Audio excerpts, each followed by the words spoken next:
Victims of crime were the focus of an event this morning chaired by Kent's Police and Crime Commissioner Matthew Scott. As part of the conference at the Kent Police Training College in Maidstone, he announced a 10% increase in funding to more than £500,000 for local community safety partnerships across the county to help prevent violence. It comes as the number of crimes being reported in Kent are increasing and meaning that more and more victims of sexual assault, domestic abuse and hate crime are coming forward. Prevention, they say, is often better than cure.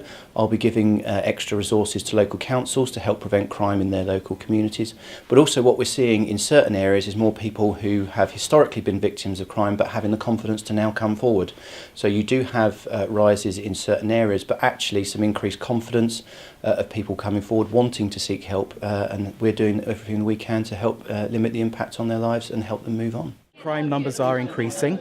That's not necessarily because more crime is happening, and I think that's really important to say. It can be that actually it's easier to report crime, and people actually are more aware of the support that's out there, so they have a motivation to report the crime that's happened to them. Victim support services are at the front line when it comes to helping people who have been victims of violence, something Baroness Newlove has been campaigning for in Parliament. My husband was kicked to death by a gang of youths in 2007 and was witnessed by my 3 young daughters. So I really get the journey of what happens to victims, and we're still going through it. So I do have that kind of inside knowledge, as you put it, and that's what I try to get over. While we can have processes and systems, it's the emotion and what each individual is going through. As part of the campaign, Matthew Scott also announced he would be calling for a review on mental health provision for victims of crime and for a new victims law to be passed by government.